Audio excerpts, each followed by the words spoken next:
Fala galera, beleza? Tudo bem? Bom, vamos aqui para mais uma aulinha de genética. Vamos estudar juntos polialelia, beleza? Na polialelia você vai ter vários alelos possíveis ocupando o mesmo locus gênico. O que isso significa? Quando a gente fala sobre primeira lei de Mendel, a gente vê uma situação que é condicionada por um par de genes atuando para definir um caráter. E aí, lá no início, a gente começou com a história da ervilha, né? Cor amarela, gene azão, cor verde, gene azinho. E aí, o fenótipo do indivíduo é determinado pelo genótipo que ele tem. Se ele for azão, azão, ele vai ser amarelo, porque o azão determina o amarelo. Se ele for azinho, azinho, ele é verde, porque o azinho determina o verde. E aí, se ele for azão, azinho, ele é amarelo também, porque o azão é dominante. Então, basta uma cópia do azão para ele ser amarelo.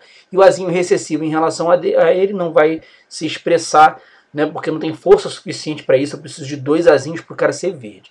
Então, assim, no caso da polialelia, o cara continua tendo dois genes. Só que a diferença é que aqui eu tenho uma variedade maior de genes. Ao invés de ter só azão e azinho, eu tenho A1, A2, A3, A4, A5. E aí um exemplo clássico disso é o exemplo da pelagem de coelho, né, onde a gente tem 4 genes atuando.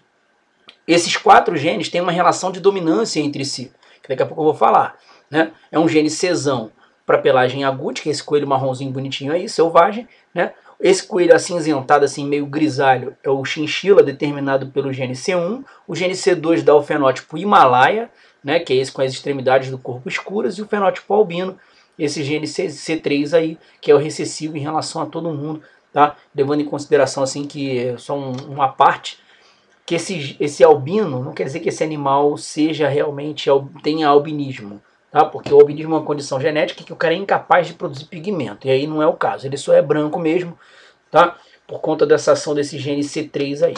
Então, como eu tinha falado, existe uma relação de dominância. O Czão, que determina o fenótipo agúti, é dominante sobre todos os outros. O C1, que determina o fenótipo chinchila, é dominante sobre o C2 e sobre o C3. Beleza? O C2, que é recessivo em relação a todo mundo, o C2, que é recessivo em relação a Czão e C1 e dominante só em relação ao C3, determina o fenótipo Himalaia, e o C3, sim, que é recessivo em relação a todo mundo, vai determinar o fenótipo albino. Então, assim, que genótipos possíveis esses caras podem ter? Vamos lá. Se o cara é albino, e esse albinismo, essa característica albino é determinada pelo gene C3, que é recessivo em relação a todo mundo, o indivíduo albino só pode ser C3. Beleza?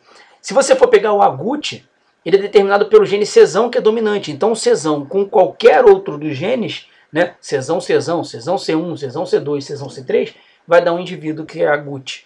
Tá? Para o indivíduo ser chinchila, ele tem que ser C1 com outro C1 ou com qualquer outro gene recessivo em relação a ele. C1, C2 ou C1, C3. Beleza? E para ele ser Himalaia é só se ele for C2 ou C3, já que é o único recessivo em relação a ele.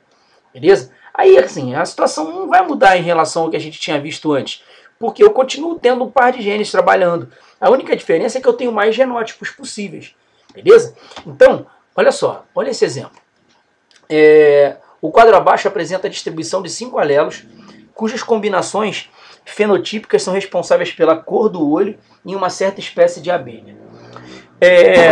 Aí, o que você tem que notar nessa situação? Você tem que prestar atenção que a gente sempre tem um padrão, tá? A gente coloca o gene dominante na frente do gene recessivo.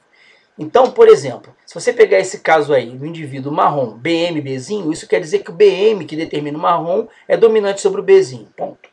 Beleza? E você pode ir usando isso para as próximas características que forem aparecendo. Esse BN não me diz nada, porque são 2 BN. Só que o BN determina o neve, né? Mas, por exemplo, quando eu falo que o BP-BN não é neve, é pérola, quer dizer que o BP é dominante sobre o BN. Quando eu falo que o BN-BC é neve e não o que o BC determina, é porque o BN é dominante sobre o BC. E aí o que acontece? Se o BP é dominante sobre o BN e o BN é dominante sobre o BC, então o BP é dominante sobre o BC também. Beleza? E aí você vai continuar a produzir, a fazer essas relações. O BM é dominante sobre o BP, porque o cara que é BM-BP também é marrom. Entendeu? E aí no final você vai ver que o único indivíduo que vai ter coloração amarela é o Bzinho, ó. Tá vendo? Então isso prova que o Bzinho é recessivo em relação a todo mundo. Então qual é a ordem de dominância? BM dominante sobre o BP, que é dominante sobre o BN, que é dominante sobre o BC, que é dominante sobre o Bzinho. Entendeu?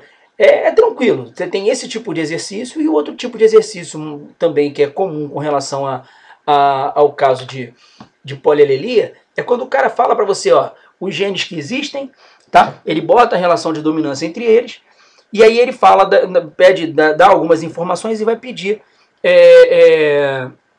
que você trabalhe com elas. Então, ó, quais são as proporções fenotípicas e genotípicas resultantes do cruzamento de uma fêmea chinchila heterozigota para Himalaia e um macho agute heterozigoto para albino?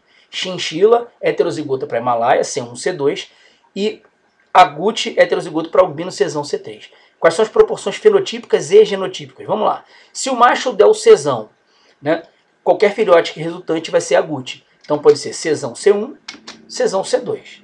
Beleza? Agora, se a fêmea der C1 ou C2 e o macho C3, ela vai estar dando um gene dominante. Então o filhote pode ser C1, C3 ou C2, C3. O caso dele ser Czão, C1 ou Czão, C2, ele é agute. Né? C1, C3 ele é chinchila, C2, C3 ele é Himalaia. Beleza? Então tem os 50% de agute, 25% de chinchila, 25% de Himalaia. Tranquilo? E a letra B? A letra B, ele fala, qual a probabilidade de nascer um descendente chinchila heterozigoto para albino, chinchila heterozigoto para albino, ou seja, C1, C3, né, do cruzamento entre uma fêmea agute heterozigota para chinchila e um macho Himalaia heterozigoto. Macho Himalaia heterozigoto só pode ser C2, C3. Beleza? Então vamos lá.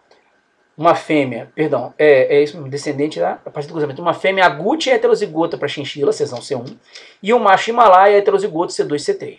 Aí o que você pode fazer? Ele pede para você explicar, demonstrar o cruzamento através do quadro de Punnett. O que é o quadro de Punnett? É aquele quadrinho, né, que mostra ali quais são os gametas doados por cada um dos pais. A mãe, que é Czão, C1, pode doar ou o gene. Eu botei pai e mãe trocado ali. Ó. Só troca aqui pai com mãe. Né? O pai, Czão, C1, pode doar Czão ou C1. E a mãe ou C2 ou C3. Então, se o pai der o Czão e a mãe o C2, nasce um filhote Czão, C2, que é agute. Né? Se o pai der o Czão e a mãe o C3, outro agute, só que é Czão, C3. Se o pai der o C1 e a mãe o C2, vai nascer um filhote chinchila, mais heterozigoto para Himalaia. Né?